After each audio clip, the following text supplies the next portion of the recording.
I vote under the only city bus that managed to make it through, and they had about 1,000 people. All right. This calls this meeting of the Education Outreach and Training Committee of the Sunshine Ordinance Task Force to order. Victor, would you call the roll? Yeah, this is the meeting of the Education Outreach and Training Committee for February 21st, 2017. On the call of the roll, Member Eldon. Present. Eldon present. Member Fisher. Fisher absent. However, I did contact her, and she will be arriving momentarily. Chair Wolf. Present. Wolf present. In regards to agenda changes, I have been informed that Director of the Ethics Commission, Phelan, is ill today and she will not be able to attend. However, we can still proceed with the hearing.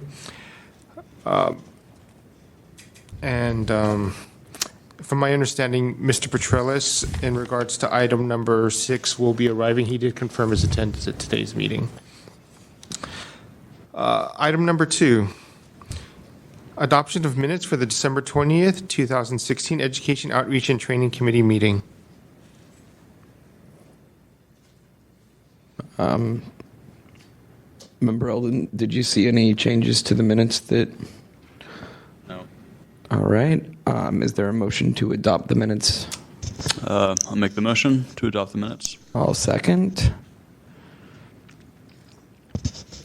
Would you call the roll? Public comment. Oh, sorry. Any public comment on the motion to adopt the minutes as recorded? Seeing none. On that motion to adopt the minutes, Member Eldon. Aye. Eldon, aye. Member Fisher, absent. Chair Wolf. Aye. Wolf, aye. The motion passes. Next on the agenda is item number 3, public comment. Members of the public may address the committee on matters that are within the committee's jurisdiction but not on today's agenda. Is there any general public comment? I have this issue that's very troubling to me, which is, I don't know if I'm supposed to speak in general terms or what. Over the course of my coming here, which has been a couple years, when I file a document request, I'm expecting to get documents, or maybe not, or maybe a reason, or maybe they'll be redacted or something like that. Not to get personally attacked and slandered on the letterhead of the department over and over again. It's very stressful for me. It kind of freaks me out. And I just can't make sense of it. I don't know why this is going on. I don't know how to stop it. And it bothers me in my daily life. Nobody wants to be, it's more like I'm a little kid and I'm being pushed into a corner simply because I asked for documents or I asked a question. And the first time it happened, it was very shocking to me, but now it's a couple years later, and it's so troubling to get, if I ask for documents and I don't get them and I don't get a reason why, but I get these PDF attachments, which could be 7 to 10 that have absolutely nothing whatsoever to do with the reason why I'm here, but it's a bunch of slanderous nonsense. It puts me like in a panic mode that I can't really describe, and I don't know why it's going on. I don't know how to get it to stop. Thank you.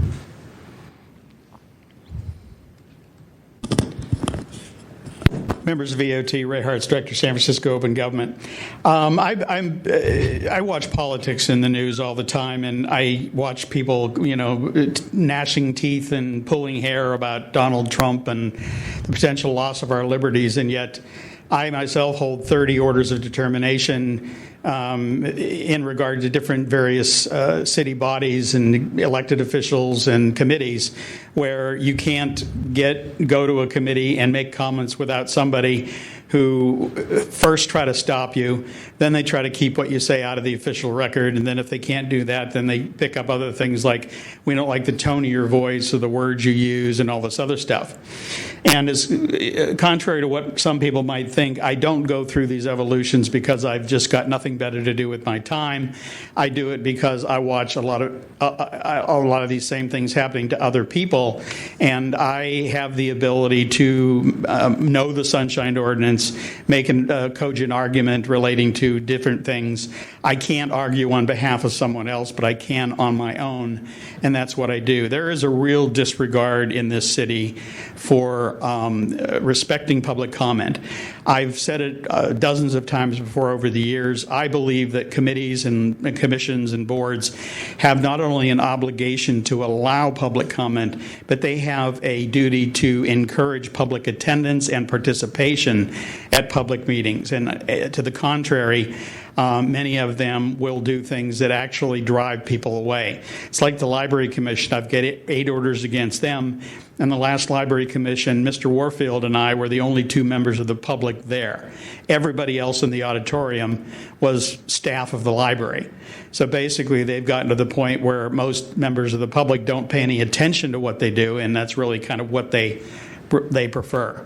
So as EOT, I sometimes question the idea that after this law has been in place for 17 or 18 years in its latest iteration, how many city agencies really need education about what the law is, what it requires, what their duties are.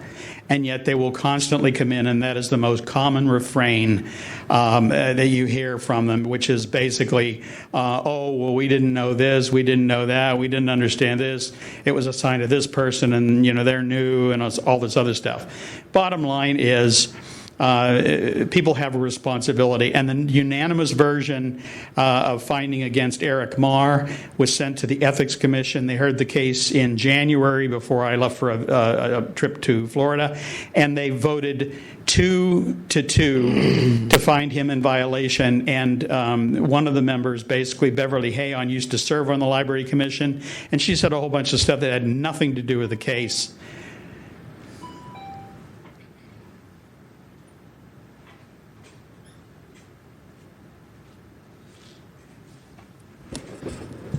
Good afternoon. I'm Peter Warfield, Executive Director of Library Users Association.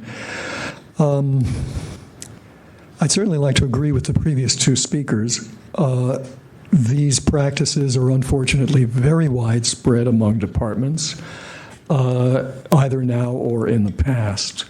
I certainly remember in the early days of my filing complaints with the Sunshine Ordinance Task Force, having not only nasty stuff personally about supposed misdeeds by what for them would be, in relation to the Sunshine Task Force, a complainant, but even having that stuff put on the table when it had been received literally an hour or so prior to the meeting, so that the task force wasn't even following its own rules about not promulgating stuff that hasn't come in by 1 week in advance.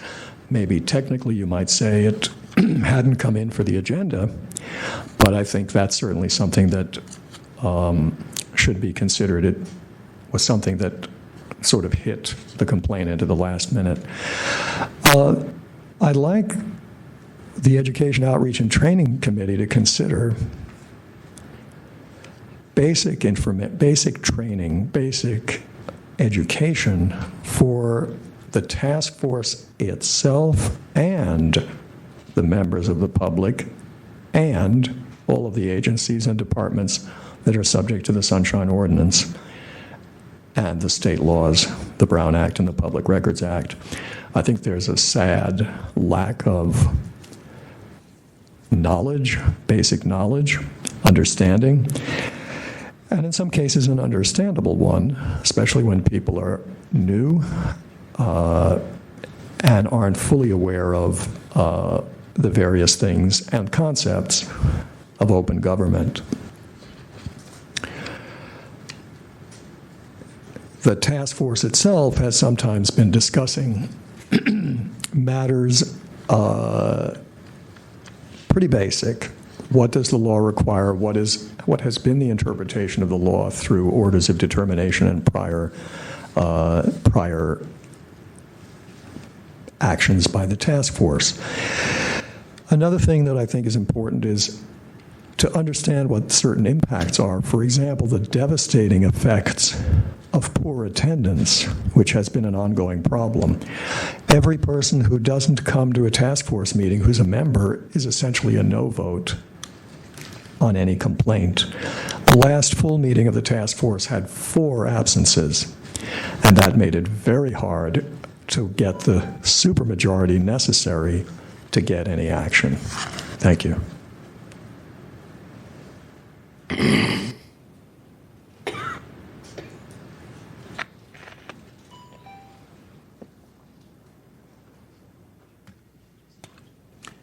I do not believe there's any additional public comment at this time. Next on the agenda is item number 4, file number 17003, hearing, use of Yammer and other social media platforms in relation to compliance with the Sunshine Ordinance. I was in contact with Mr. German at the Department of Information Technology, and he did inform me in both regards to item 4 and 5 that these issues are taken on a department by department basis, and the DTIS doesn't have overall control over these issues. So I assume he was not willing to speak on behalf on all departments in regards to these matters. I don't know if there's a new venue or if you want to invite specific departments to come and speak on these matters, or how you want to proceed with these hearings.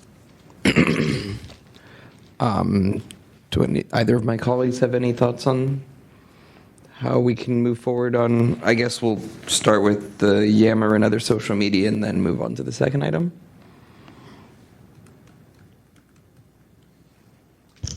Sure.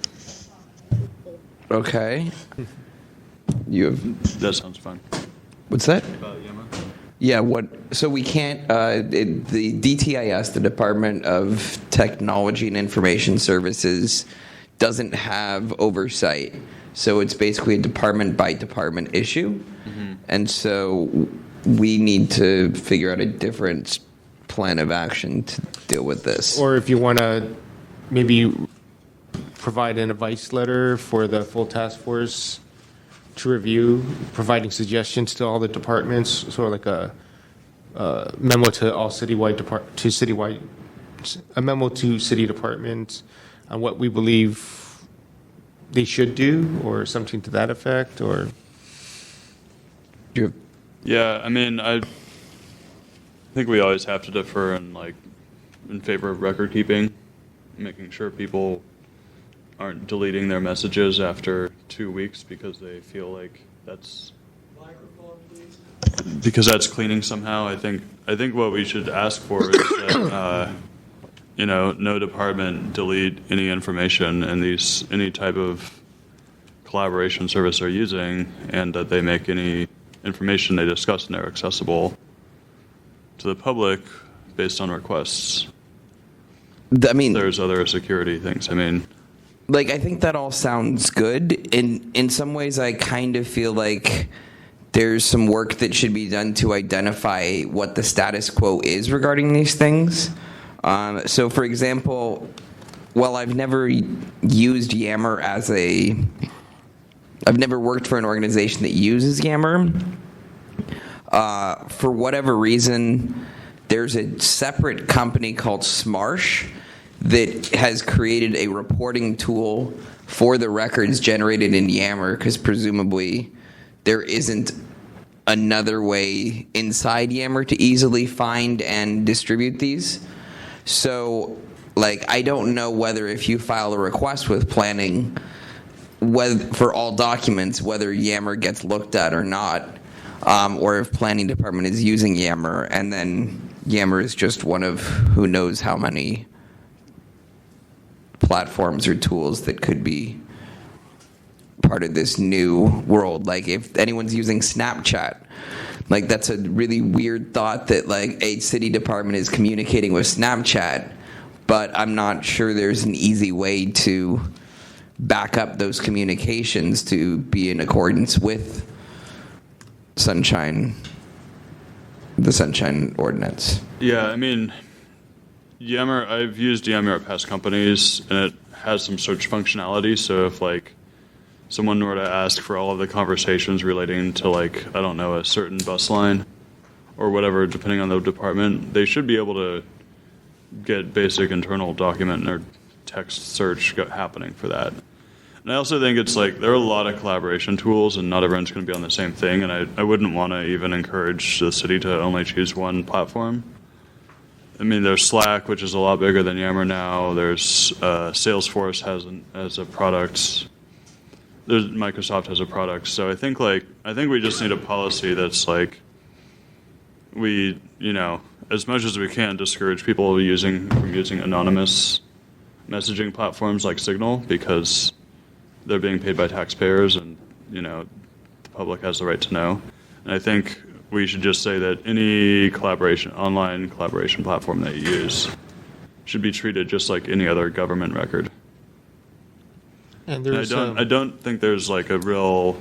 None of these have. I mean, there might be some logs that we would like what you're talking about for Yammer, but Yammer is not even close to like market leader in this space right now. So it's like I think we just want a one-size-fits-all category about best practices. Through the chair? Go ahead. I mean, the only thing I can say is we can't stop people from doing it, but I think the most we could do is put out a, whatever it's called, or a notice or a recommendation not to do it. And then we've covered our bases. Maybe not specific to this hearing, but I do believe there was a case before the task force in which the police department was using tweets for announcements. However, actually, I think Mr. Petrilli, I'm not sure who it was. I don't want to. But those are traceable. So, Yes. I mean, they live But forever. however, they said that since they're only using it for announcements, tweets received were not considered public records request and so forth. Right, I believe that was Yeah. filing a public records request through Twitter was the case you're referring to, right? Yes. Okay. I believe it may be associated, but not specifically. Right.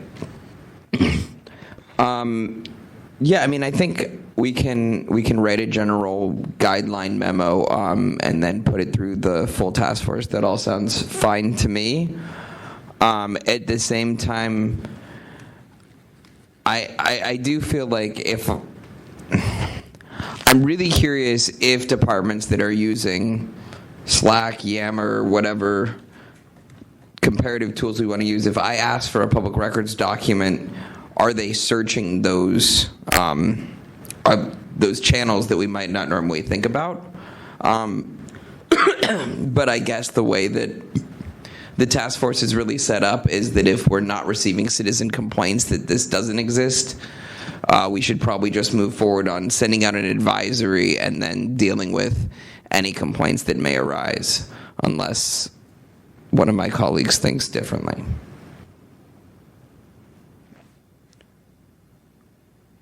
So shall we, what's the process to start writing that memo? One of us drafts it and then directs it, or should it go through the chair of the task force itself? It's at the discretion of the committee. One of you can draft it and it can come back for review prior to sending it to the full task force.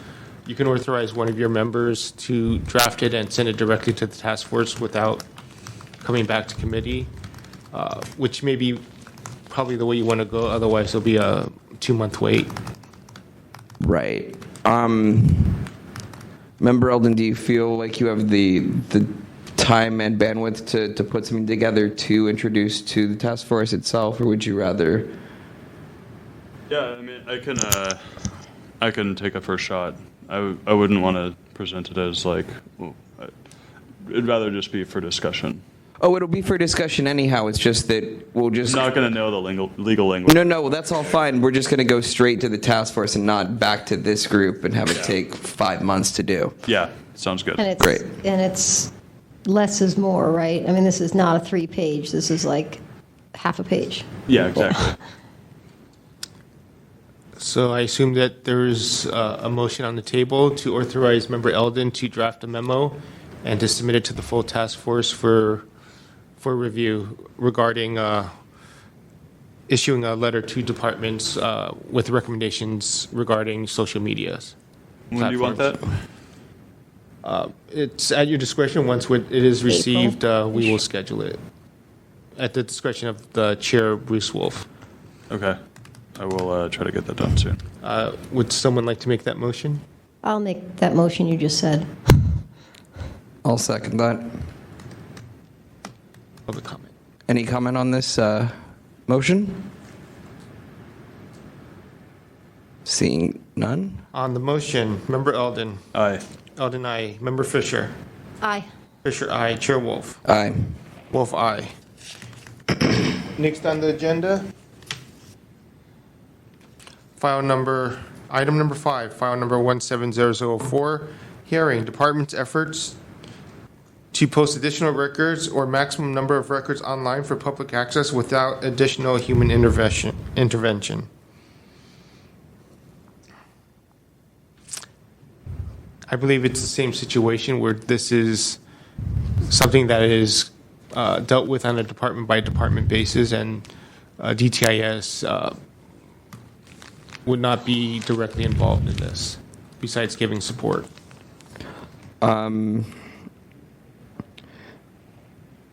Does anyone have any suggestions about what we should do in terms of this item moving forward?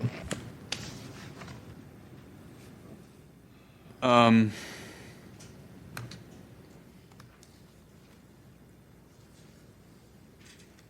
know Dave Mass is interested in these issues as well.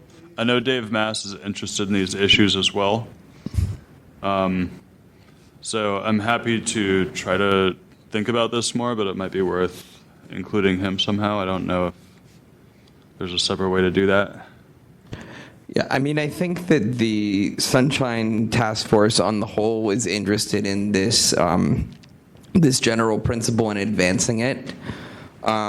This was an attempt to see how DTIS could be a part of sort of making this a more universal thing as opposed to department by department.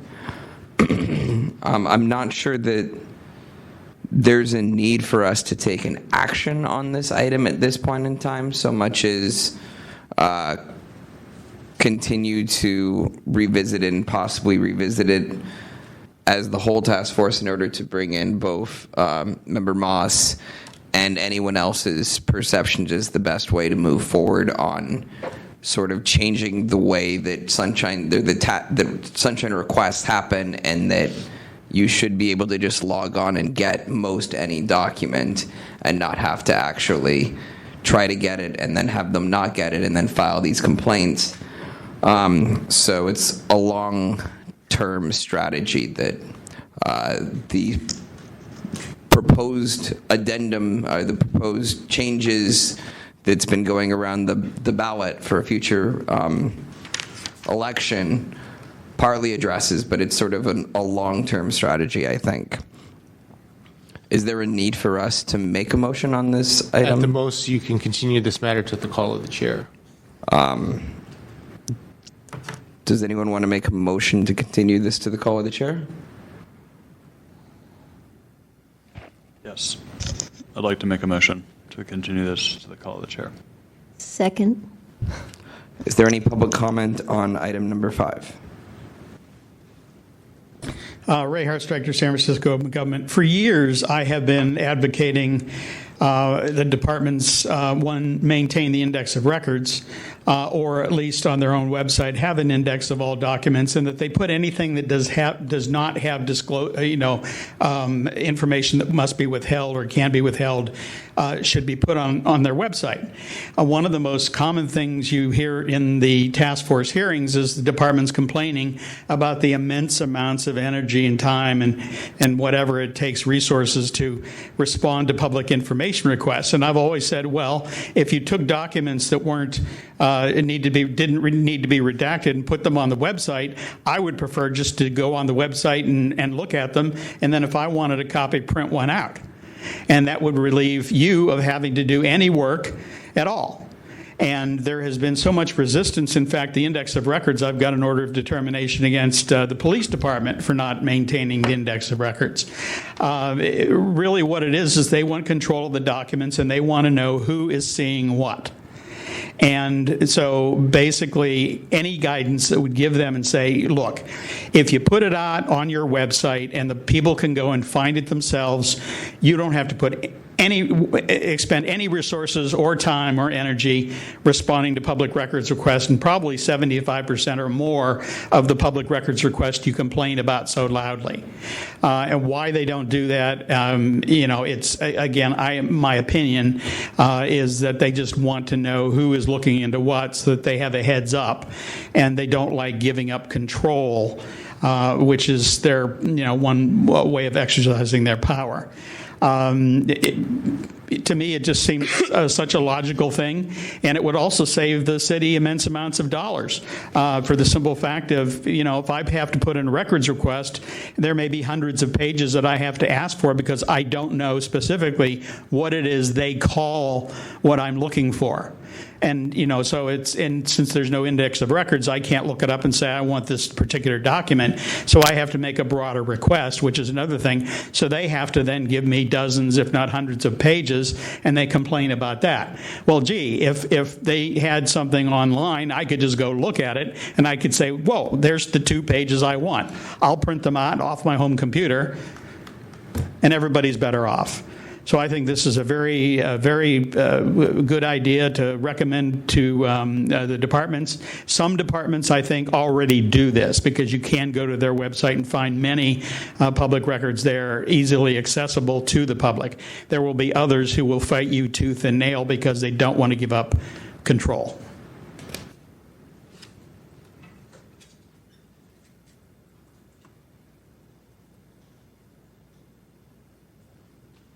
Peter Warfield, Library Users Association. I'm not clear from the agenda item what it is you're proposing. Are you proposing to suggest to departments or recommend to departments that they post whatever they possibly can? I don't see what the action is here that I see basically now, departmental efforts to post additional records. I don't know where this is going. It sounds from the discussion that you want to recommend something. If I may answer that. Please. So I've had some limited conversations with David Moss, for example, about this, where, he has at least mentioned that there are, in different government agencies will have different ways of encoding similar kinds of information, or they'll have, so when you're saying, like, how do we enter the location where the crime happened, or how do we enter this, there's a whole mishmash of sort of metadata approaches out there. One of the things that I would like to talk about further would be to recommend, like, a template for producing public information that would make it more accessible. But I'm not ready to be the one to lead that, and I know he knows more than me, so that's an example of the sort of thing that I would like to pursue, but I'm not ready to be that specific in terms of putting forth a proposal on paper for how to proceed. I mean, putting more information out is a worthwhile concept. I mean, are we talking about putting Luis Herrera's emails online? Are we talking about putting requests for information online? Are we talking about, what I'm saying? I'm not clear. There's all sorts of documents that departments maintain and keep and so on.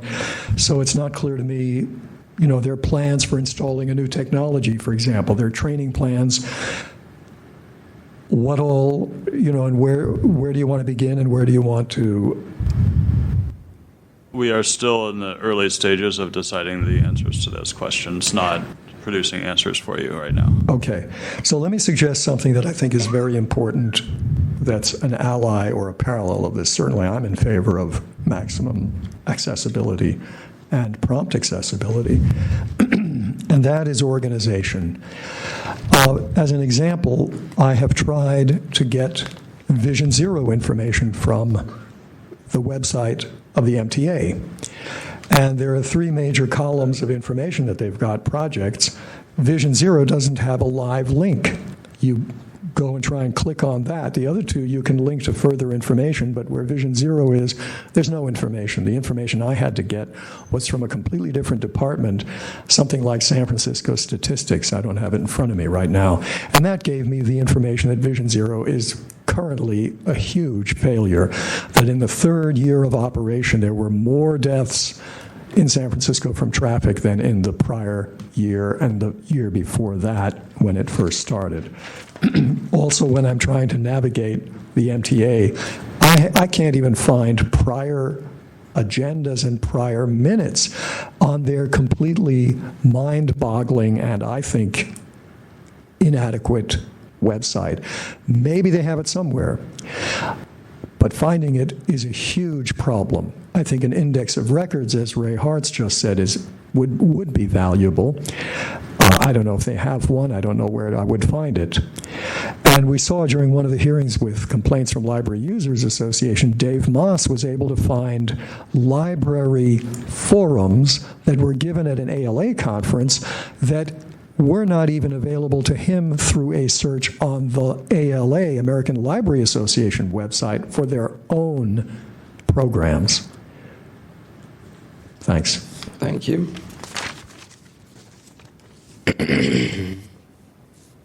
Hello, Michael Petrellis. What I want to say has to do with required documents. The calendars that department heads are legally required to keep, along with law passed maybe almost 2 years ago from John Avalos, requiring the Board of Soups members have to keep calendars.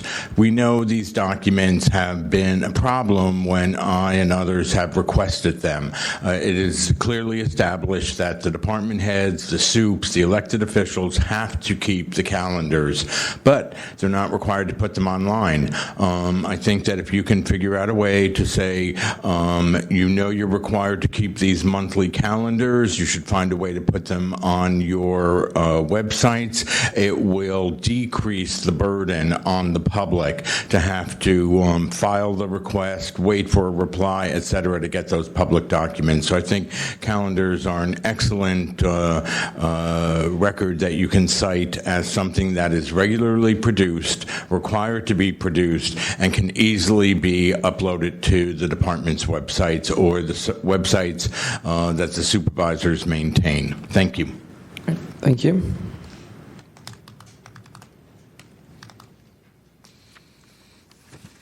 There being no further public comment on the motion to continue the matter to the call of the chair, Member Eldon. Aye. Eldon, aye. Member Fisher. Aye. Fisher, aye. Chair Wolf. Aye. Wolf, aye. The motion passes.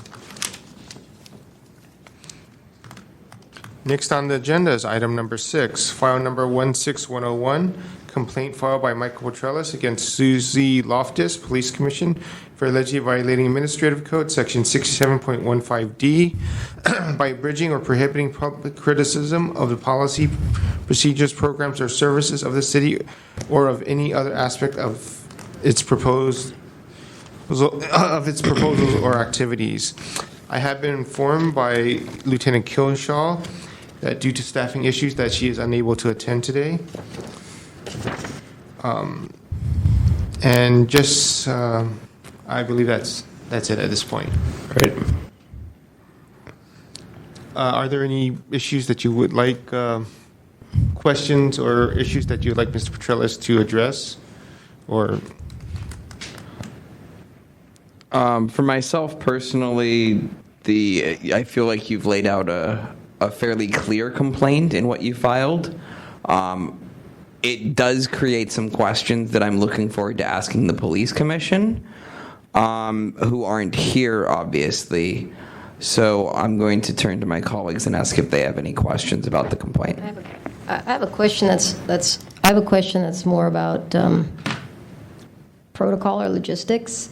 The complaint is against Susie Loftus, but she's no longer on the commission. So does it just transfer to whoever the new president I is? believe that the commission secretary is representing the commission itself. Okay. I know how things are really specific around here. We've had things changed because they were against somebody else.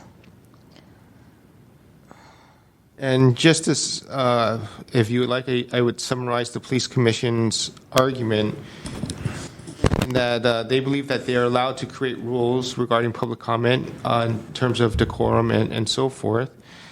And they have such rules. And they do state that Mr. Petrellis was allowed his full time as they added back time to the clock to allow for the interruption.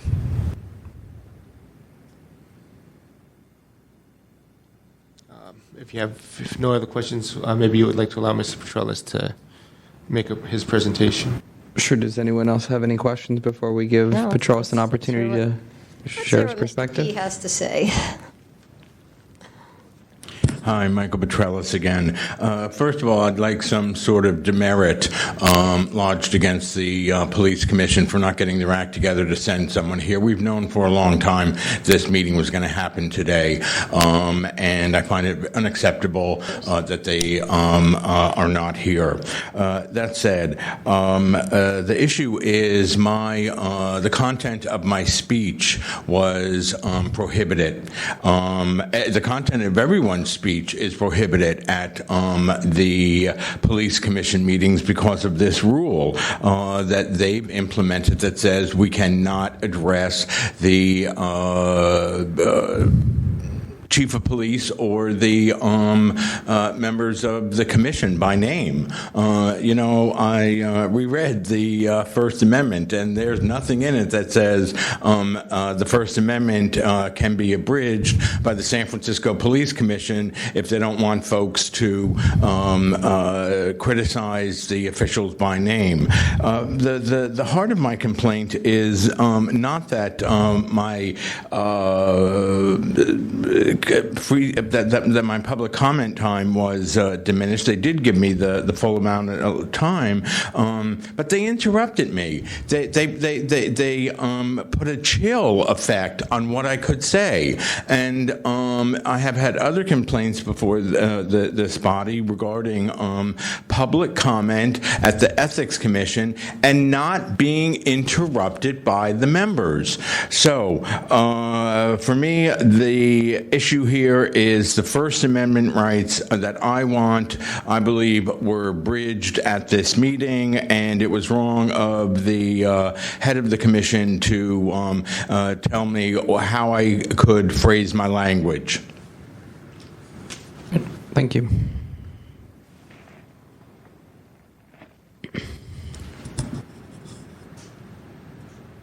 So what should come out of this is some sort of recommendation to the full task force.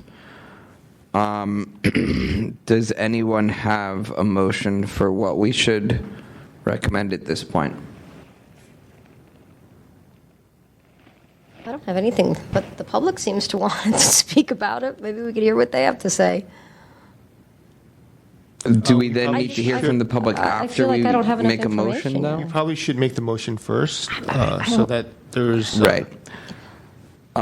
So, based on the fact that we are only hearing one side of the story today, I would like to move this forward with no clear recommendation for the full task force to allow them to hear the whole decision, as well as have an opportunity to get the police commission's side.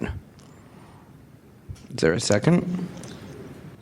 Just so you know, Chair Wolf would like the committees to give recommendations and do the majority of the work at the committee level, if possible. If you believe you need more information, maybe we should continue this matter until the police commission can send a representative. Or if you have specific questions, I can send it to them So via email. I have two. You mean, what's got me is, I'm so used to sitting in this chair and people are asking for public records. So this is not that. So I'm a little out of my element here. What is it you want, Mr. Petralis? What do you mean? What are you asking us for? To find a violation based on 61? Well, go ahead. Answer the question. Yeah, I'd like you to find a violation that my right to uninterrupted public comment to say what I want to say was abridged. Is there a video of this? So, if I may. Go ahead. Go ahead. Just reading through what the response was from Sergeant Rachel Kilshaw, the blow-by-blow of what happened was that you were talking, they interrupted you to ask you to focus your discussion towards the entire commission, not just one person, which you did, and they said they put 20 minutes back on the clock, 20 seconds back on the clock. So, which gave you the full time you were allotted. So what was the specific thing that happened that we can address in the Sunshine Ordinance that would be related to this? I didn't hear the last part of what you said. Closer to the microphone, please. What can we do that is, it sounds like your issue is with the process that they carried out, not the way that the commission is set up, and not. It's both.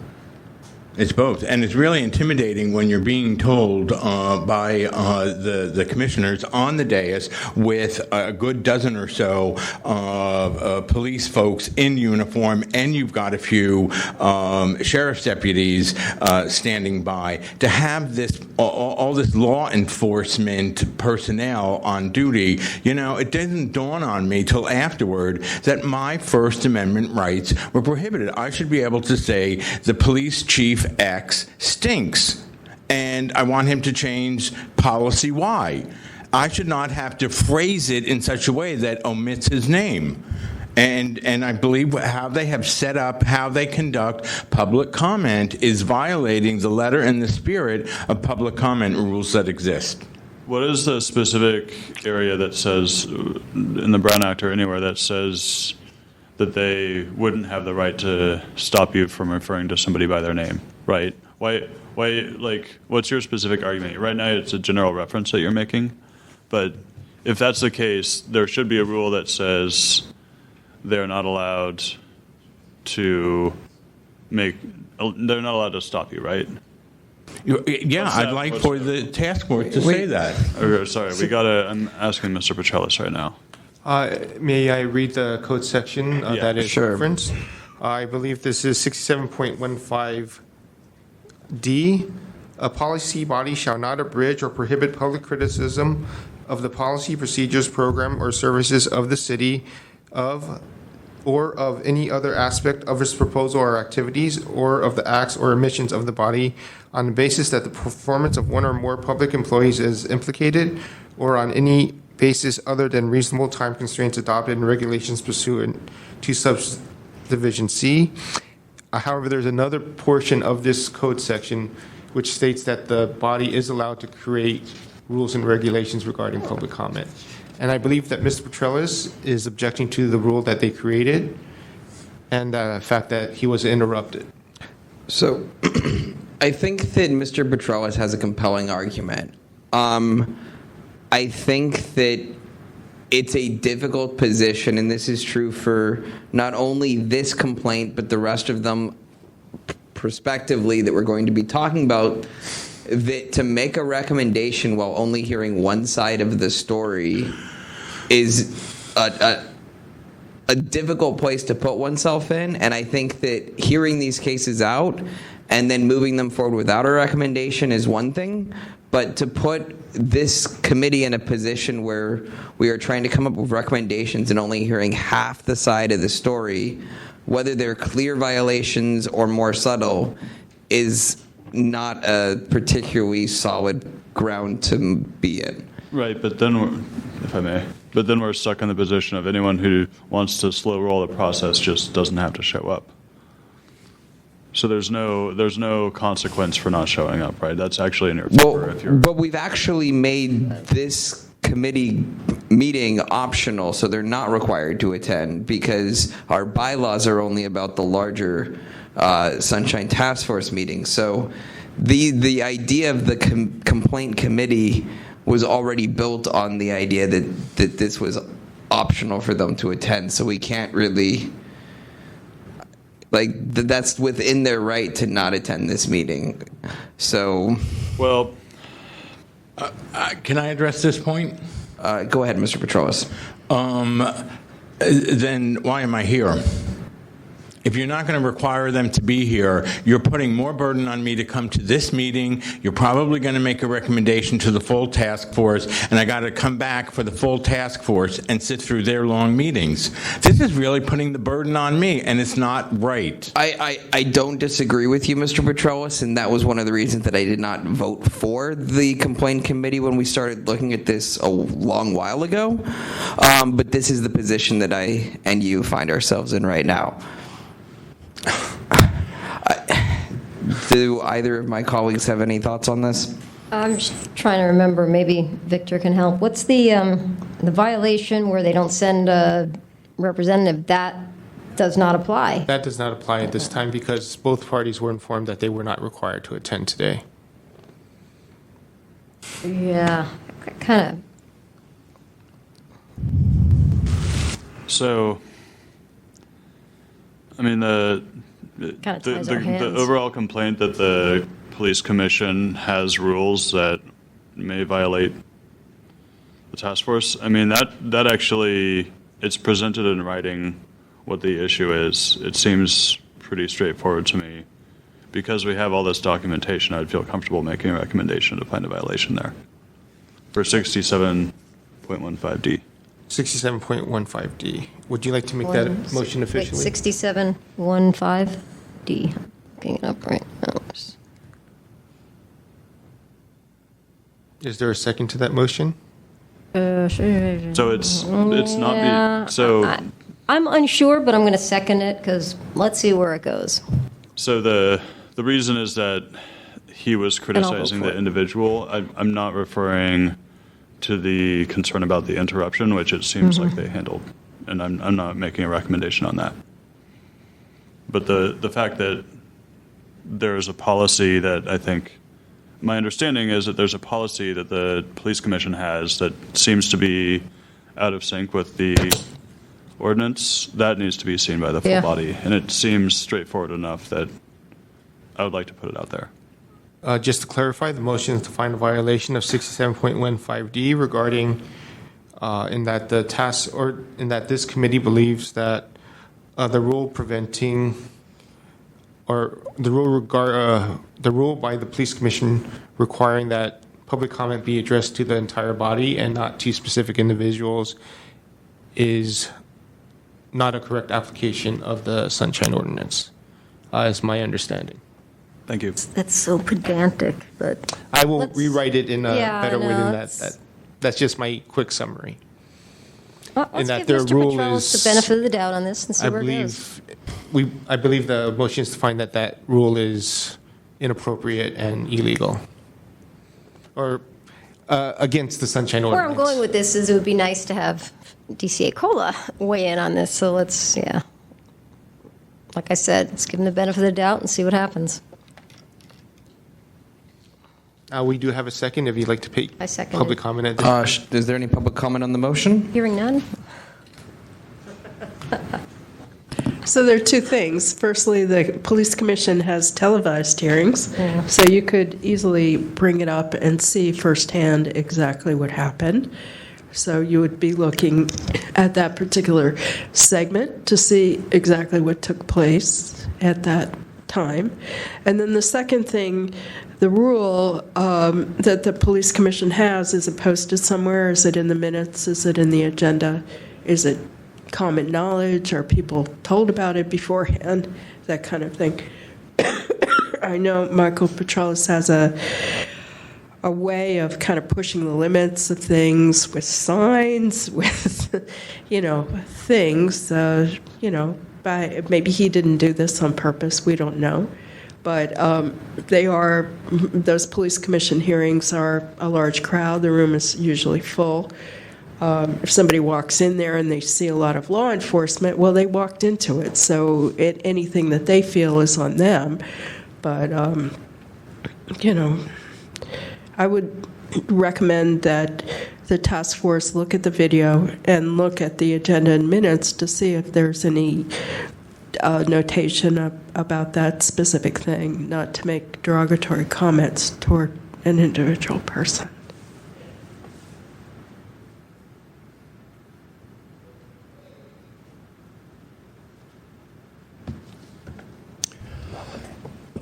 Peter Warfield, Library Users Association. We're not a party to this, and we're actually not familiar with these complaints. I actually just came in for general public comment, but listened to this, and there are some very serious issues here. To start out with, I would say I support your motion, but I think it's incomplete. It's not just that their apparent rule that you can't name names is wrong and violates outright free speech and specific portion of the Sunshine Ordinance. It's also that they stopped Mr. Petrellis in the middle of his testimony. That's an abridgment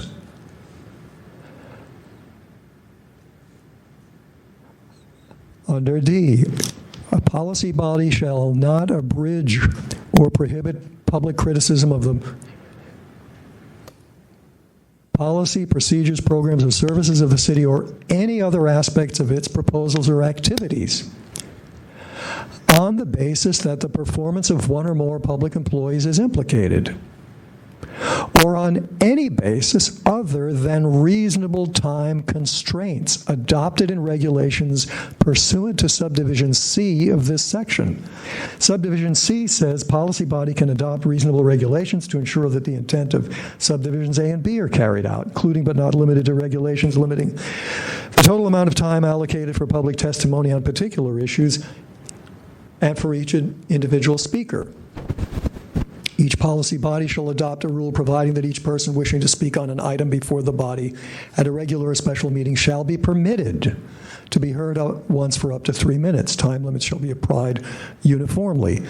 That's not, as apparently your administrator suggested, giving the body the option to infringe on public comment.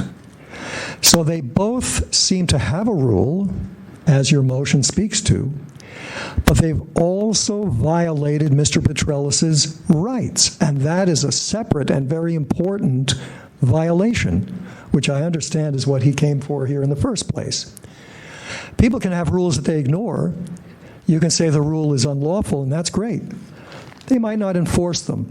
Other people might enforce something that isn't even a rule, and that action is wrong. Well, in this case, the action was wrong as well as the rule. And I think you should find both, either in two motions or in one motion, both to be violations. And as far as sending stuff forward without the other side present, that just encourages people not to show up and to slow the works down by not showing up. So, oh, great, then they won't recommend against us. I don't think you should encourage that. Thank you. Member, did you have something to say? Do you want to wait till we finish public comment? Sure. Great. Ray Harris, Director, San Francisco Open Government. In the California court system in civil cases, there is a book called Casey, and it is basically the standard instructions that a judge gives to juries. And there's one in there called regarding the evidence that is presented, and it says basically that if one party can present stronger evidence than the other party, it is reasonable for the jurors to give less weight to their evidence because they could have provided better evidence. And what I'm saying is, as it applies here, if the respondents choose not to come here, they're choosing not to give you evidence to weigh. And it is very reasonable, I believe, and I'll send you a copy of the Casey instruction, for you to simply say, well, if they're going to choose not to give us anything to work with, any facts to counter what the complainant is saying, then we will simply go with what the complainant says, which is, I think, what you're doing, and it is very reasonable. And maybe maybe that will encourage them to get their little butts over here. The police commission is I've said this before and I'll say it again. They try to stop you, and this is many commissions, they try to stop you from saying things, telling you can't say something or whatever. And you have to be very careful. Say, for example, I wanted to say something about Member Fisher. I can't start talking to Member Fisher. But I can say I would like to speak to the members of this body about the performance of Member Fisher and her duties as a member of this Education, Outreach, and Training Committee, and that is perfectly legal. It is what I'm entitled to do. Because, as has been stated already, 6715 says the only restriction they can put on it is time, and it specifically says that they can't stop you from saying it because it calls into question somebody's performance of their duties. So if I want to say I'm talking to the police commission, and I would like to say that I feel the director of the Office of Citizen Complaints is not performing her duties properly, that is perfectly legitimate, and it is a fair area for me to discuss. But I have been told, and I was told at the thing, oh, you're insulting her. No, I'm not insulting her. I'm simply saying she's not doing her job. And the fact that you don't agree with what I'm saying doesn't change the fact. Now, 6717 says, when I am done, if you want to tell everybody that you don't agree with what I said, you're perfectly entitled to do that. But you're not entitled to interrupt me and take away my impetus and take away what I'm saying, because what it does is it is simply a canard where, okay, if I can't stop you from speaking, I'll interrupt you so that people won't understand what you're saying. They'll lose track, and they'll find other ways of doing it. So basically, I agree with the finding that they were in violation and recommendations to full task force to say so.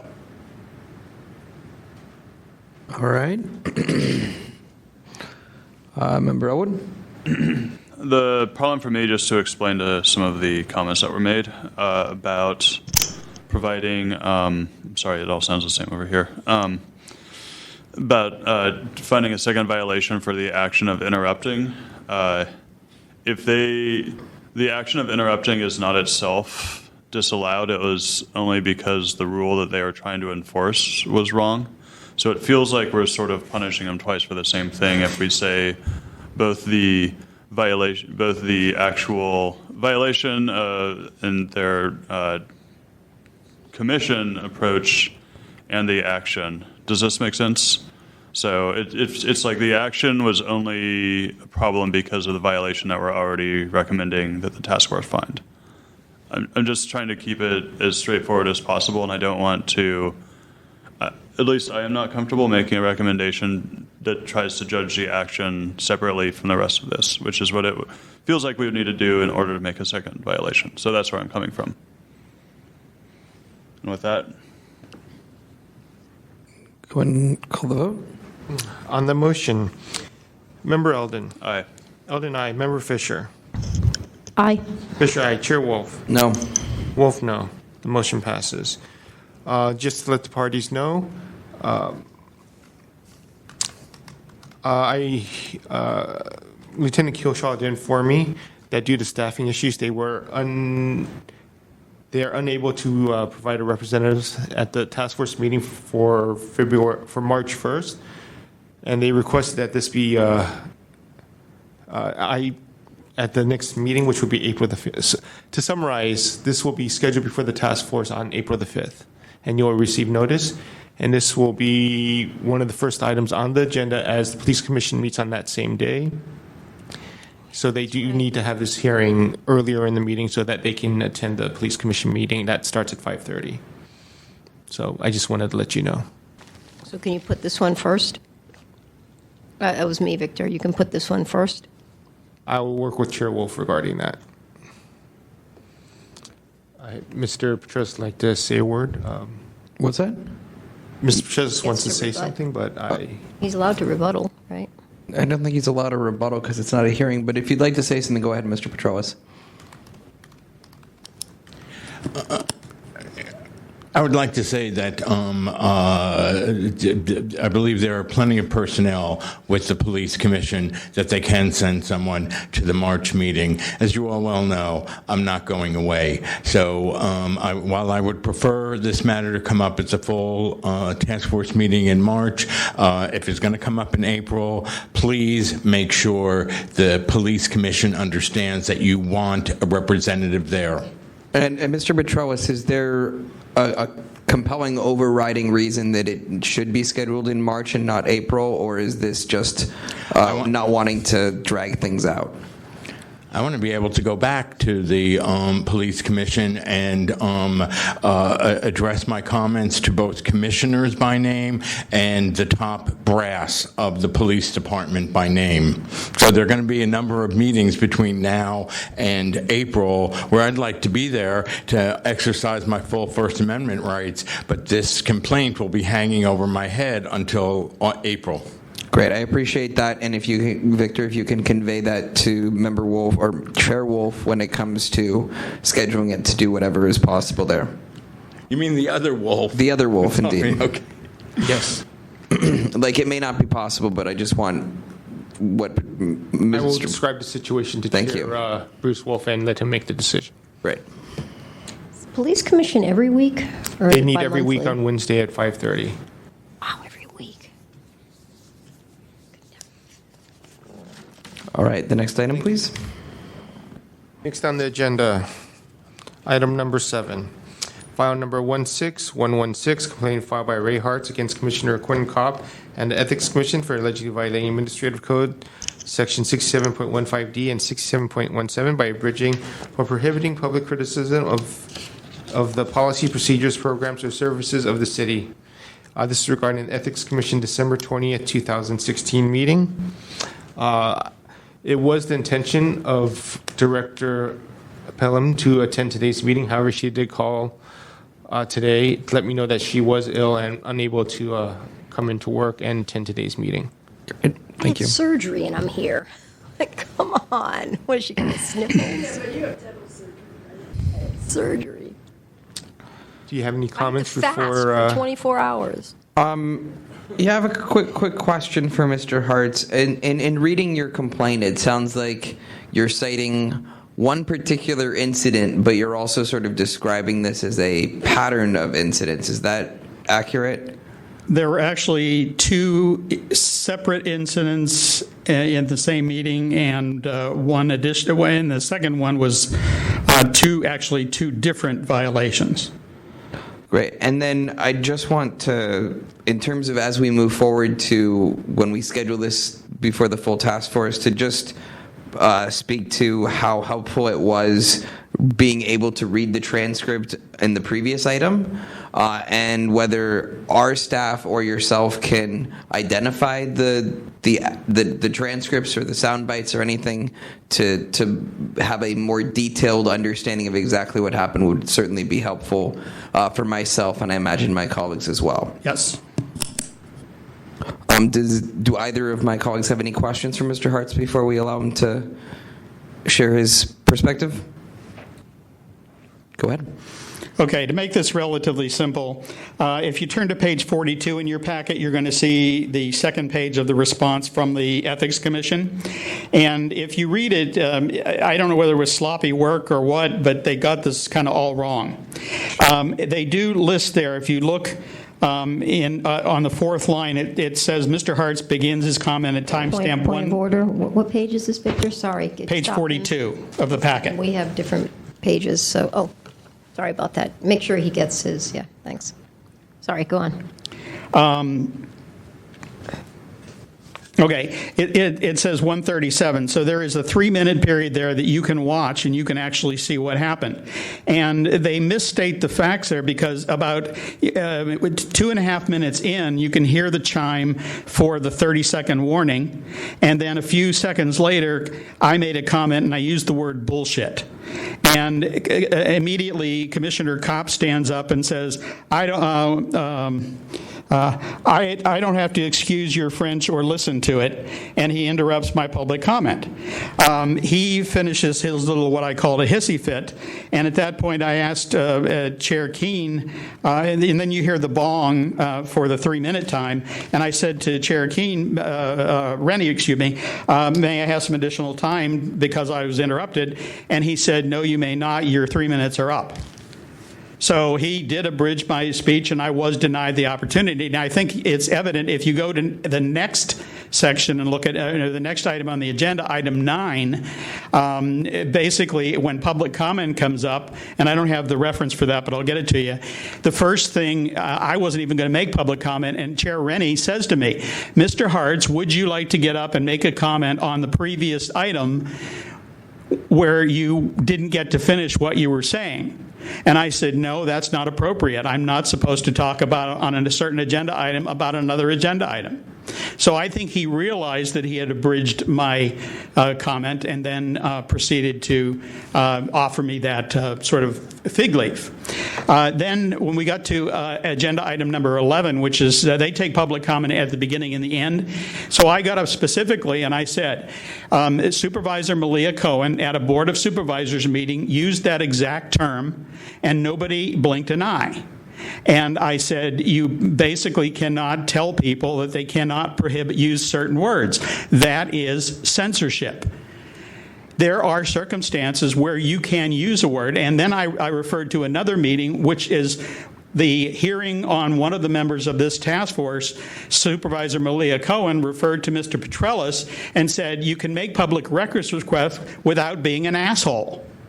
And I got up and I said, if the supervisors can say at a supervisors meeting, use those words, why should the public be denied? And then Commissioner Kopp says, I don't tolerate vulgarity in a public place or in private. And then he rose from the dais. And they're trying to say, oh, well, that's not interrupting. Yes, if you interrupt somebody, it's infringement, it's abridgment. What he needs to do, if he wants to make those comments, is he needs to wait until I am done. He needs to ask for recognition from the chair, and on getting that recognition, he can exercise his rights under 2717 and say anything he wants. Thank you. Any thoughts, or is anyone ready to make a motion at this point?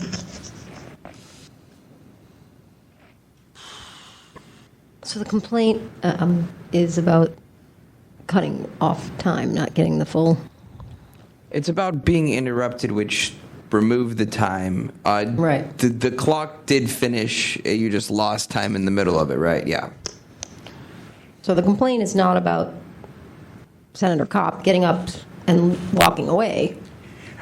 No. If Commissioner Kopp wanted to turn around and face the wall, I would say nothing. If he wanted to get up and walk away, he could do that. But what he can't do is interrupt the public comment with his own commentary and tell people that they can't use it. And then in the second instance, it was also the case where he is apparently setting some sort of a personal guideline where he will decide what words you may use, and that's basically censorship. I mean, that's the very meaning of the word censorship.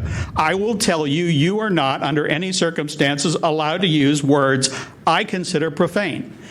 And I sent an email to the Ethics Commission, the Executive Director, and I said, I would like a list of the words that the Ethics Commission considers profane, so I'm not walking through a minefield. Can I use the word damn? Can I use the word hell? Can I use the word bastard? No, can we get it? You know, it basically, he wants to enforce his own morality and do so to limit public comment, and this is all political free speech, and it rises to the highest level of protection. And basically, the Brown Act says to stop it, you have to show a compelling state interest. I'm just thinking of George Carlin's 7 words that can't be said on television. Remember, those of us that have been here a while remember that, and also remember former Supervisor Chris Daly's goal of saying a certain word at every single Board of Supervisors meeting. I mean, that's when civilization broke down. But honestly, I don't know the answer. Do you, Victor? I mean, have we thrown people out of here for certain types? I mean, if you say something directly to me, like Lou Fisher, you are an effing da-da-da, blah, blah, blah, that's an issue. But go ahead, because I got nothing here. I mean, this issue has come up with Mr. Hartz, and I think other related issues have come up with him and other commissions before. The most concerning in the sort of like situation for profanity, it's there doesn't seem to be like one clear rule on that. It's not the first time it's been discussed. The clearest thing is that the commissions do have a lot of discretion on deciding how much profanity is allowed. The main concern for me is that he was interrupted and didn't get his 10 seconds back or whatever. Yeah, it's a little bit pedantic, but it's like, I just said 10 minutes ago that I thought the police commission did the right thing by giving Mr. Pechelis 20 seconds back. That's what the ethics commission should have done for Mr. Hartz. And I took some time away from him, too, when I asked Victor a question. So I think everybody's got to play by the same rule. They should have given you your time. It's not very much time, and it sounds like, there's a... Yeah, if Chris Daly could get away with it, I mean, what a horrible example that set for our children. Do we have a motion? We don't at this point. Do you want to make one? To give him what he asked for. Was it 67? It's the same as before. It's the same as the previous. Well, it's been serving us well so far today, so. And just to be clear, the issue, am I making the motion? Go ahead. All right, I'll make a motion for 65's 15D over the issue of interrupting and not giving him his time back as part of his public comment. Right. There may be precedents and ways that the task force has dealt with this before that I'm not familiar with, so I'd like to see what everyone else says. That seems to be like the real issue for me. Pretty much the way this is going to go is we'll make the violation, it'll go to the full task force, they may or may not vote on it. When all's said and done, because this was a pretty clear-cut violation in my opinion, it'll go in the public record, and they'll get counseled, and Wait, why would move the on. task force not have an opportunity to vote on it? No, I said they will. Oh, you said they will or will not. Oh, you mean Well, they'll vote for they'll either the vote for violation. or against it. Okay. And we'll go from there. Sorry, I was just confused. Given my historical precedence with this, I'm pretty sure they'll vote for it, and there'll be a recommendation, and we'll all move on. So is there a second on the motion? Oh, I'm sorry, second. And just to clarify, this is a motion to find a violation, the 67.15C, for interrupting public comment and reducing the time allowed for the member of the public to make public comment and not providing that time back. Yes. All right. Is there any public comment on the motion? That specific, yeah.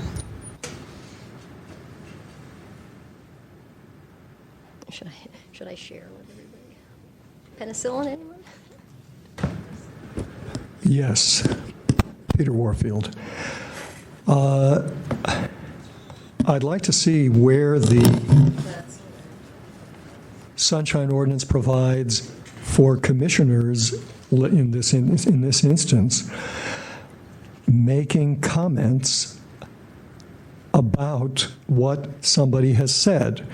I can't find it in your book left out here, but what I recall they are allowed to do is make a brief reply or comment, and particularly to refer the commenter to somebody who is able to provide more information.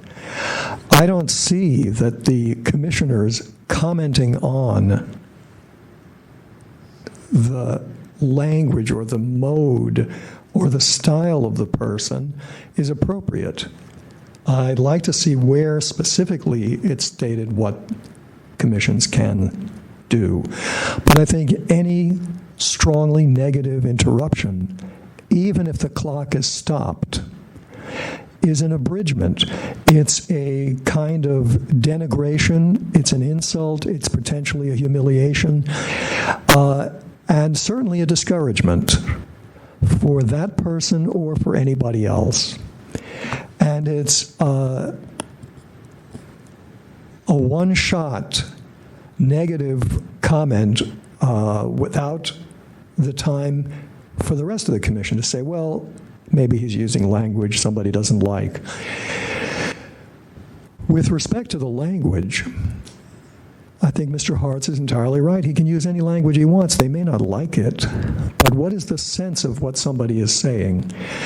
It's my recollection also that Mr. Eldon, being concerned with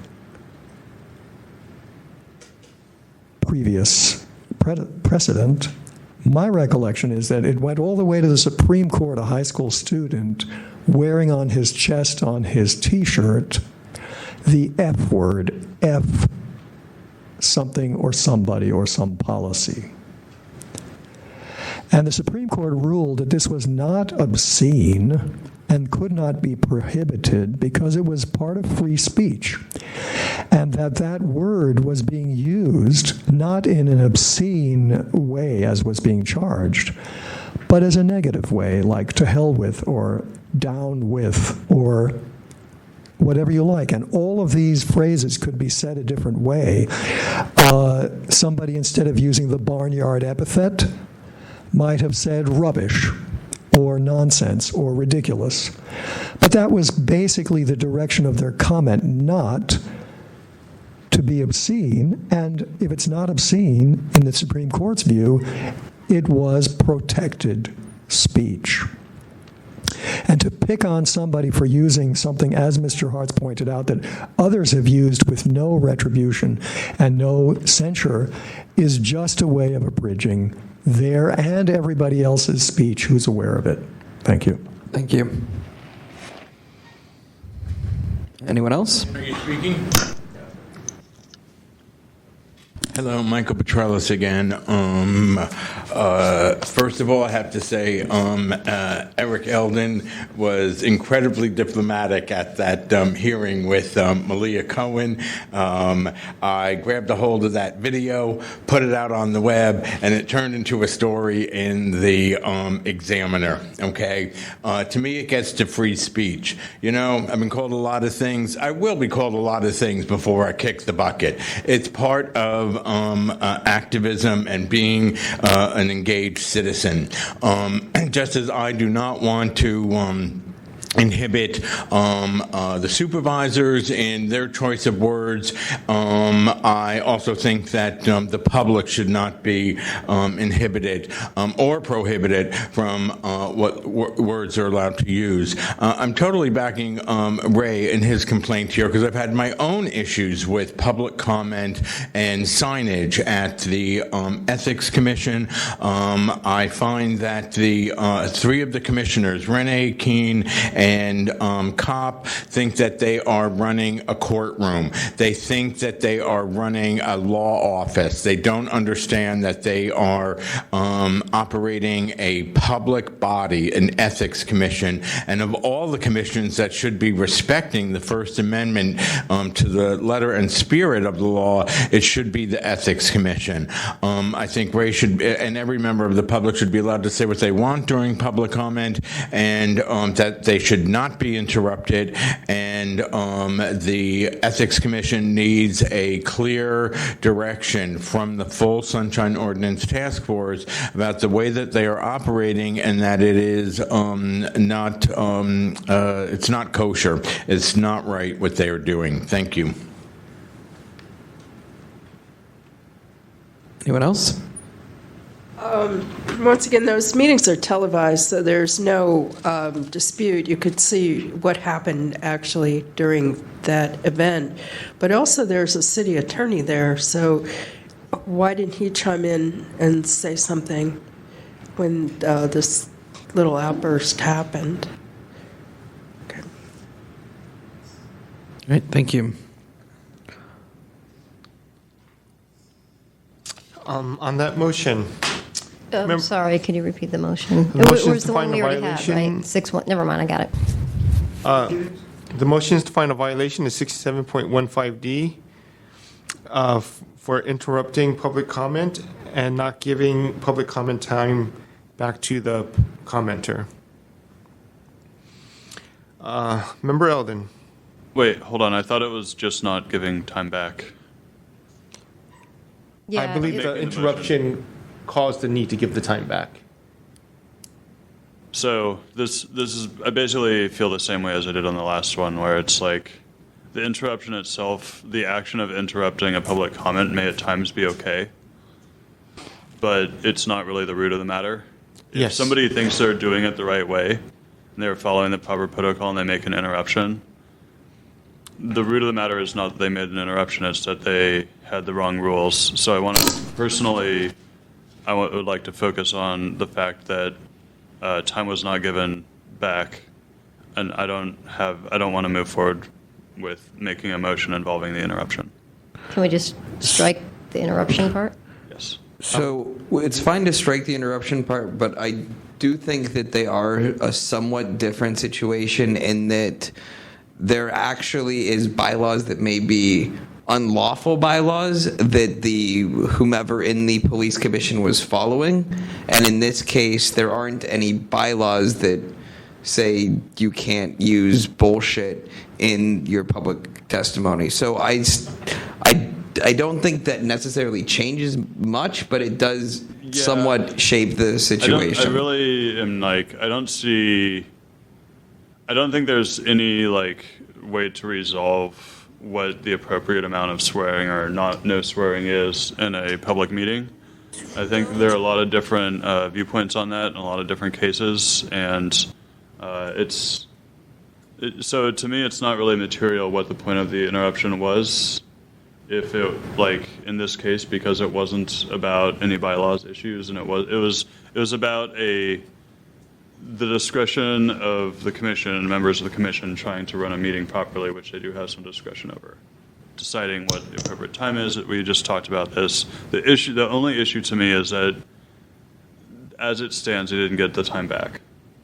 Okay. Like, I think, like, I can see the issue of, like, if this happens every single time and he's constantly being interrupted, like, that's sort of materialized. But given that, given everything we've heard from me, I would just like to focus. Sure. If we're going to pass this to the full task force, I'd like to focus on the time on the clock. Would you like to revise your motion to? Revise and I'll re-second it. What is it, Ray?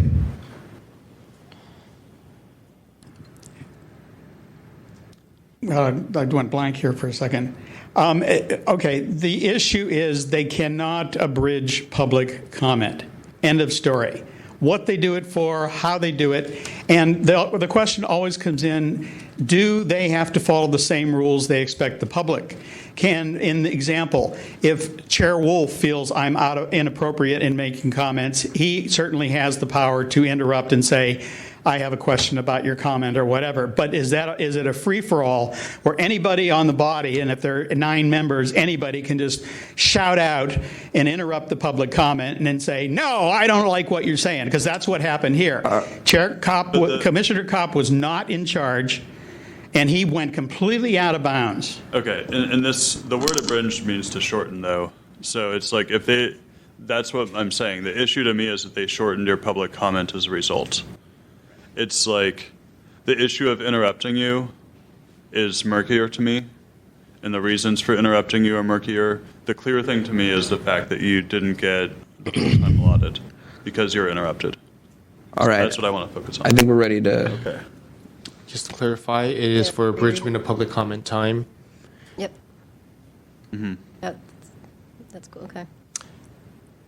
Okay, on that motion, Member Eldon. Aye. Eldon, aye. Member Fisher. Aye. Fisher, aye. Chair Wolf. No. Wolf, no. The motion passes. This matter will be pending Chair Bruce Wolf's approval. Will be forwarded to the March 1st meeting of the Sunshine Ordinance Task Force. Right. Next on the agenda, item number 8, file number 16117.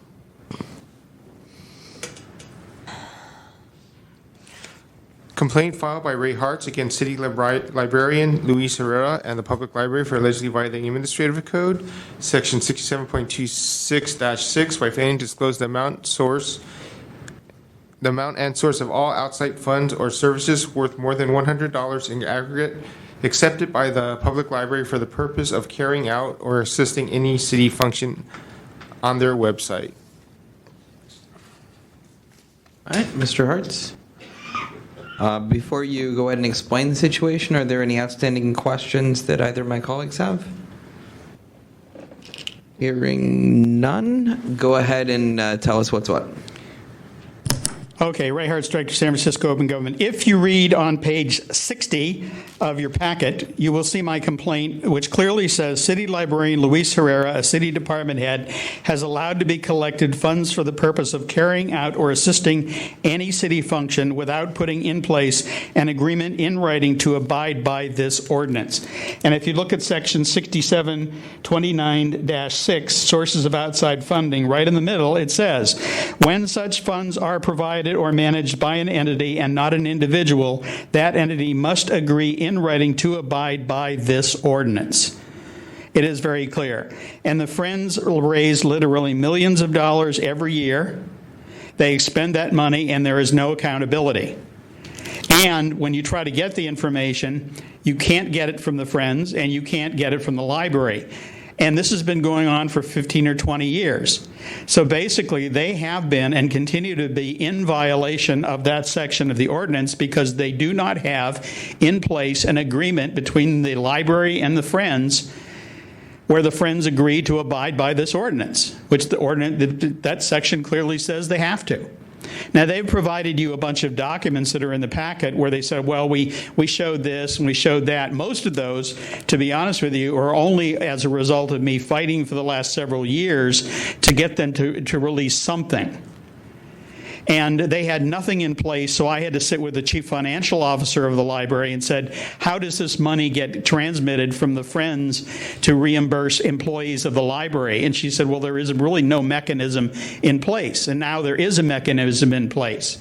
But it still doesn't change the fact that there is no agreement between the San Francisco Public Library, the San Francisco Library Commission, and the Friends of the and Foundation of the library stating that they will abide by this ordinance. And that's the complaint. Now they're going around in circles, presenting these documents and saying, well, we put this on the website and that on the website. That was never the issue. If you read my complaint, it clearly says the issue is I would like to see an agreement between the library and the Library Commission and the Friends stating that the Friends and Foundation of the San Francisco Public Library will abide by this ordinance, and that does not exist. And it has gone for years. They go, oh, well, we have approval from the Board of Supervisors to accept money from them. The Board of Supervisors has now approved them to move into a city facility. They're going to actually become the Friends' landlord. And I've asked to see, is there any documentation to show exactly what they're going to pay and how they're going to handle utilities and so forth. And basically the answer is no. And you say, okay, well, the ordinance requires that there be in place an agreement between that group who is raising funds in the name of the library and the library stating that they will abide by the Sunshine Ordinance. Pure and simple. And the answer to the question is that that is not in place. It has never been in place, and it has caused members of the public like myself, James Chafee, and Mr. Warfield to constantly have to, make these repeated requests for documents, which they then complain about. Well, if they had these things, if they had the agreement in place, this would all be pretty straightforward. Great, thank you. All right. Does anyone have any thoughts on this item or want to put forward a motion for recommendation at this time?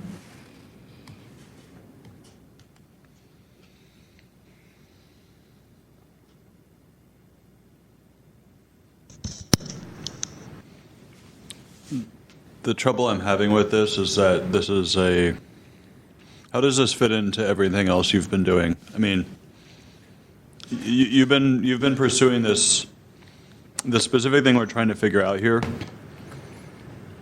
6729-6. Right.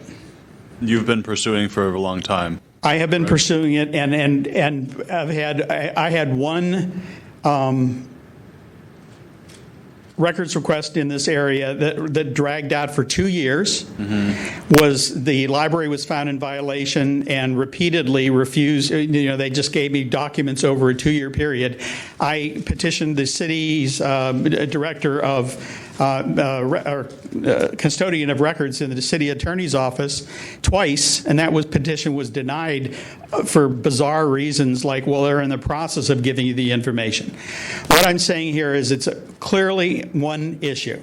The law says that if there is an organization raising money that goes to this institution's purpose, they must have an agreement in place between the organization and the governmental entity stating that they will abide by the Sunshine Ordinance. And there is no such agreement.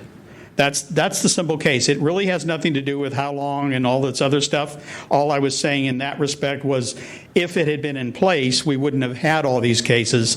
But the bottom line is it is simply the fact that this law clearly states they should have an agreement in place. There is no agreement in place. Therefore, they are in violation. Thank you. All right, is anyone ready to make a motion?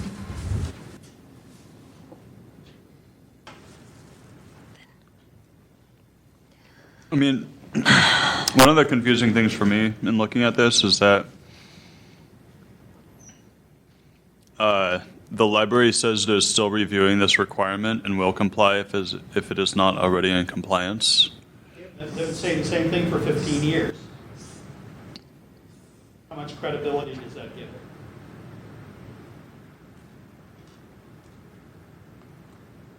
I mean, this is a huge issue that this body has been wrestling with for a while, that you've been in the center of, and it feels like you're asking the same question as you started out with. No. Okay. I'm saying simple, straightforward. What does the law say? The law says that if you have a group raising money that goes to the institution, they're required to have an agreement in place where they will agree to abide by the Sunshine Ordinance, and they don't. If I may, Victor, what have we ruled on relating? So there's nothing in the history of this body that addresses this exact question that you brought up? Not the specific question. What are the ones that we have addressed?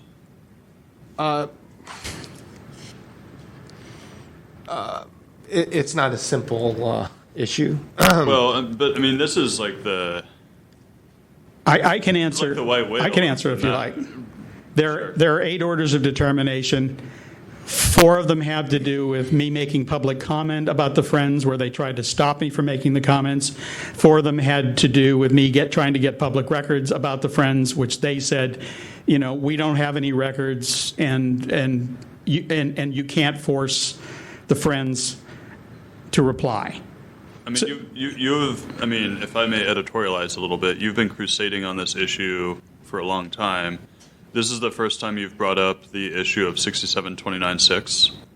Right, and actually, to be honest with you, it was because another member of the public brought this up in regard to the Arts Foundation and the relationship between the Arts Foundation that raises money in the name of the San Francisco art museums, and that was a previous case that did come up. But this basically says there should be an agreement in place.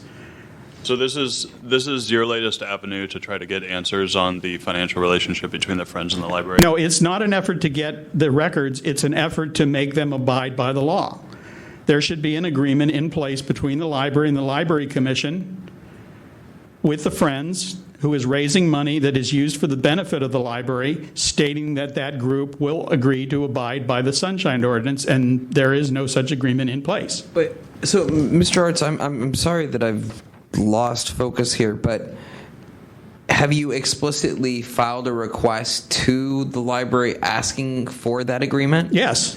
And do we have? And the answer you got is in your packet. Which it said pages? basically, well, we have some things in place, but we don't have anything. But nowhere in there does it say we have an agreement with this group to abide by the Sunshine Ordinance. Okay, so which page is their response? Do you have that handy?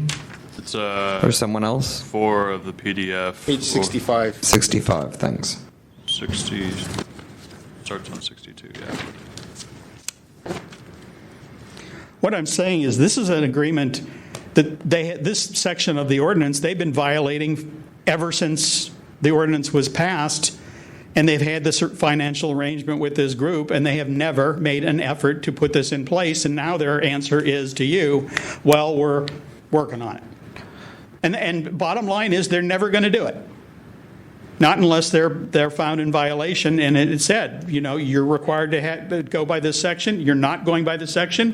Follow the law. It says I'm very confused here. So it says, as they're supposed to, because they're a 501c3, they have to post all gifts over $100. So that they've been doing for years. What is the thing that's missing? That's a different issue. Okay.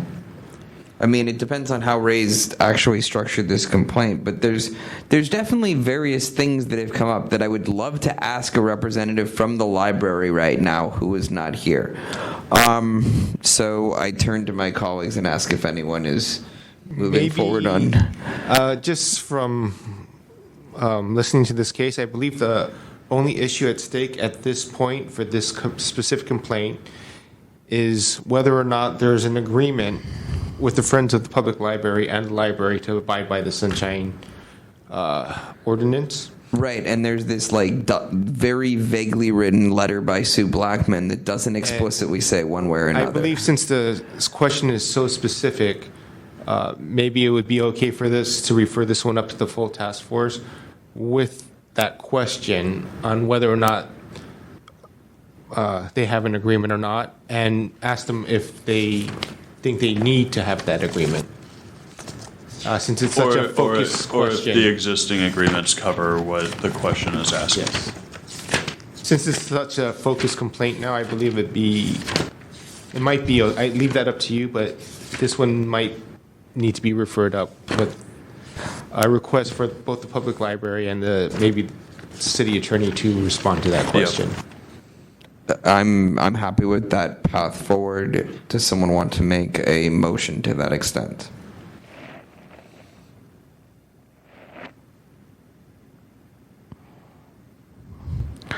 Okay, I will make a motion. All right, I'll make a motion that we move this forward to the complete task force without a specific recommendation, but with a request to answer the question pertaining to whether or not the public library has an agreement with the Friends of the Library to follow the Sunshine Ordinance. Does that seem to address the question at hand, Mr. Hartz? If you turn to page 65, Ms. Blackman's answer, and read the last paragraph, to the extent the complaint alleges the library has allowed a separate entity to collect funds for donation to the library without an agreement with that entity to abide by section 6729.6, the library is reviewing the requirement and will comply if it is not already in compliance. And that's the most evasive answer possible. I don't disagree. She is not saying there is an agreement in place. She is simply saying, what? I don't know. We seem to have consensus that is not clear, and that's why we've put forward that as the primary question to look forward when this is heard before the full task force. Is there a second for my motion? Second. All right. Is there any public comment on that motion? Could you repeat that motion? I'll let Victor repeat it if that's okay.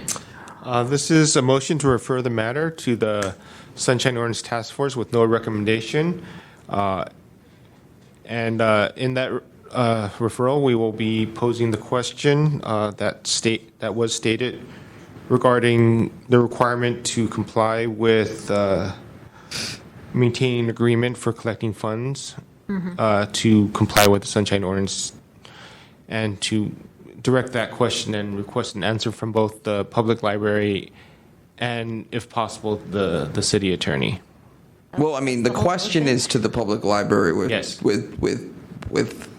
to be directed to the public with the library. city attorney providing insight into because the city attorney can't answer what the public library is doing. I understand. I will CC a copy of that question to our to DCA COLA and ask that he be prepared to answer that. Great.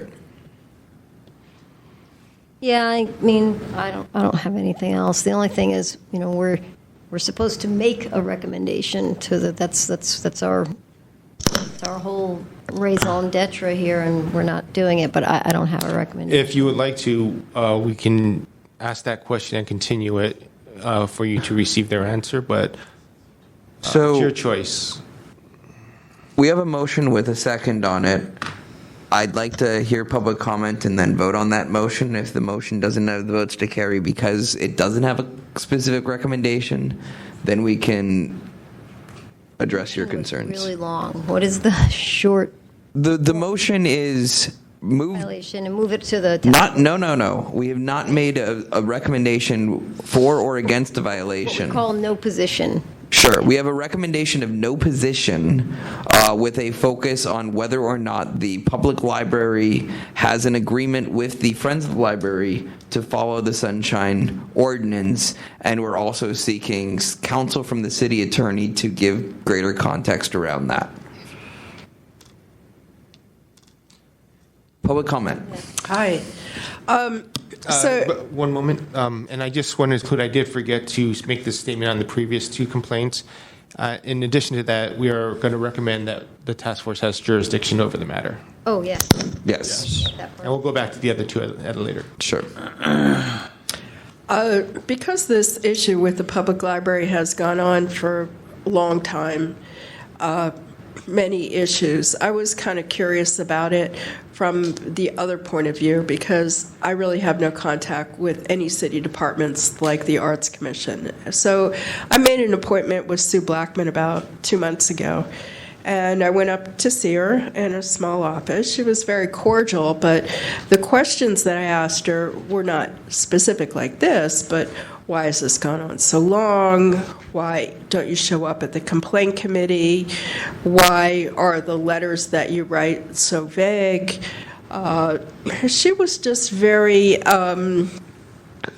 almost not interested in a way. She just said, it's been going on for more than 24 years. It takes so much of our time that we just don't bother anymore. We just go when we have to. It makes no difference to us whether orders issue or they don't.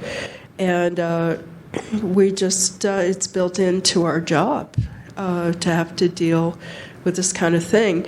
She became annoyed that I asked these type of questions, and she kind of escorted me out of her little office. It was upsetting to me. All right, thank you. Anyone else? Peter Warfield, I'm very disappointed in this body. This is a very clear answer from Sue Blackman. Ray Hartz tells me that he requested the document that is required under 67.29-6. And that is very clear. Now, the Friends have given money, and they've also given so-called in-kind gifts. This is a question of transparency and openness. It's a fundamental question. If they are not required to follow this, what that means is I can give money to the Friends and be protected from the disclosures that would otherwise be required if I gave the money to the library. If I give $100 or more to the library, I have to be on the website. If I give the Friends $100 or $1,000 or $10,000, they don't have to reveal anything if they don't have an agreement to do so. This is a complete lack of transparency, which the Friends enables if they don't follow this law. And that is they have to have a signed agreement. I think Sue Blackman's letter is crystal clear. If she had something she could pull out and say, here it is, here's the agreement, she would. December 28th, this letter was written in reply to the complaint. It was almost 3 weeks after the complaint was filed. She had plenty of time to look for this, in addition to the time when Mr. Hartz requested the information. To the extent, and here's reading from page 65 from her answer, it's crystal clear she has nothing. To the extent the complaint alleges the library has allowed a separate entity to collect funds for donation to the library without an agreement with that entity to abide by Section 67.29-6, the library is reviewing this requirement and will comply if it is not already in compliance. She's had weeks and weeks and weeks. They have constant contact with the Friends and Foundation, particularly when Luis Herrera is making constant requests for reimbursements of expenses that they pay. They would have a piece of paper. They would know if they had a piece of paper. They don't have a piece of paper. You should find them in absolute violation. Let them bring their piece of paper at the full task force if they have it. Thank you.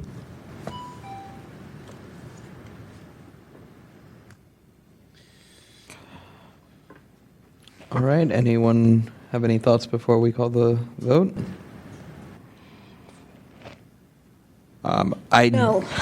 I do just want to again say that, like, many of the arguments I've heard today are compelling, but I feel it's important that recommendations are based on both sides. So that is the reason for the consistency behind my voting tonight. Also, why they don't show up. That's not for discussion right now. Victor, you ready to call the roll? Yes, on that motion, Member Eldon. Aye. Eldon, aye. Member Fisher. Aye. Fisher, aye. Chair Wolf. Aye. Wolf, aye. The motion passes. This matter will be referred without recommendation, and that the question will be posed to the library. Great. Thank you. And I'd like to suggest a motion to find that to recommend to the task force that they have jurisdiction over file number 16101 and 16117.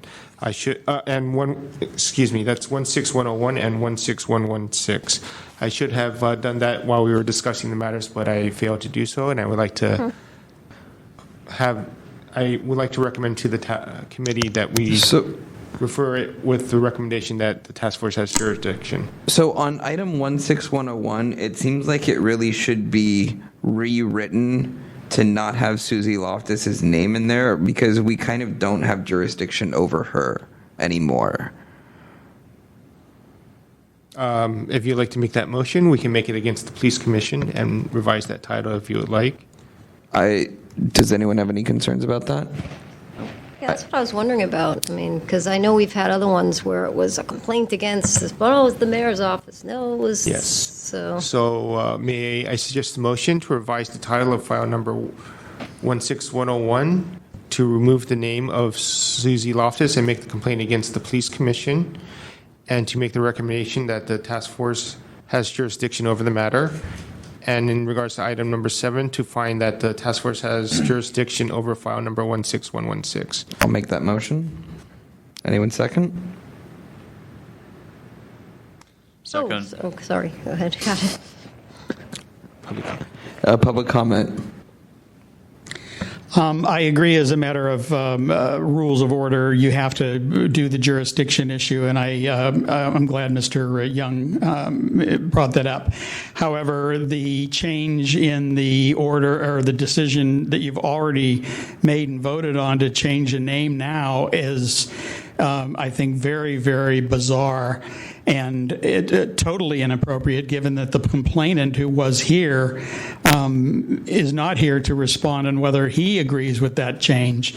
He's the one who filed the complaint, and in my perspective, is the only one who has the right to say that. Now, if you want to recommend to the full task force that they add the full hearing, make that change, where Mr. Petrellis has a chance to either concur or disagree with it, I think that's fine. But I think doing it now is, especially given that it's already been heard and voted on, is questionable at best. So I think that's a completely legitimate point, Mr. Hartz. However, at this point, we're talking about making a recommendation to find jurisdiction. And so this would also be making a recommendation to change the name, or would those not be done in the same You can make that path? clarification to me, and I will so state it in the minutes. I'm more than happy to make it both a recommendation to find jurisdiction and a recommendation to change the name. Any, who? Second agree? Was I the second? I know, Member Eldon was the Oh, second. go ahead. I was the second. Yes. You agree? Great. Would you like to allow a continuation of the public comment time? Sure. I believe Mr. Hartz is finished with his public comment.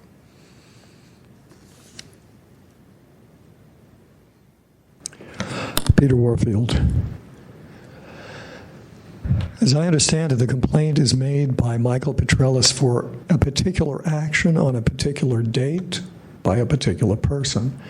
It's my understanding Susie Loftus is or was the chair, the president of the police commission.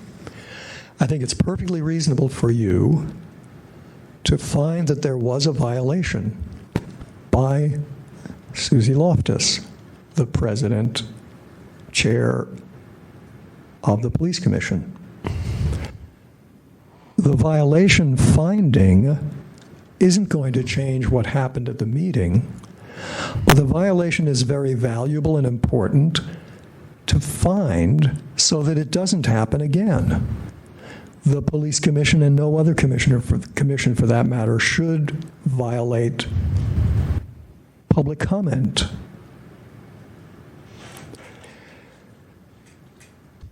The problem I have with changing it to the police commission in general, or whoever the new person in that spot might be, is it's possible they didn't do it. And I certainly agree with Mr. Hartz that Mr. Petrellis should be here because he knows best what happened and what the sense of the violation is. I think in this particular case, I would go ahead with the way that you did it. You have jurisdiction over finding a violation for a past event by a past person. If you didn't, what would be the consequence? Any agency could get out of anything just by shuffling the personnel. Oh, we have a new chair now. You don't have jurisdiction anymore. It's preposterous. You do have jurisdiction over this action at this time, and you should find the violation that you found in the way that you did. If Mr. Petrellis wants to change it, or you want to change it at the full task force, or somebody else wants to change it, I think it's fine to discuss. But for the moment on this one, I don't think it's appropriate to change basically who the complaint was filed against. I don't know where Susie Loftus is now, if she's still on the commission or if she's off the commission or what, but there's nothing wrong and there's nothing inadequate by finding a violation against somebody who no longer sits or no longer has the position or even no longer is alive. Because the violation needs to be sanctioned. And it'll have the same beneficial, we hope, effect on future non-violations, basically no matter what format it takes. Thanks. Great, thank you. Go ahead and call out the vote. Yes, on that motion, Member Eldon. Aye. Eldon, aye. Member Fisher. Aye. Fisher, aye. Chair Wolf. Aye. Wolf, aye. The motion passes. Next on the agenda is item number 9, announcements, comments, questions, future agenda items, and pending calendar by members of the Education Outreach and Training Committee. Are there any announcements or comments from the members of the committee? Seeing none? Next on the agenda, adjournment. All right. Oh, okay, good. Would you like to make the motion to adjourn? Oh. Motion to adjourn? Second. Hearing no objections, the meeting's adjourned. Adjourned.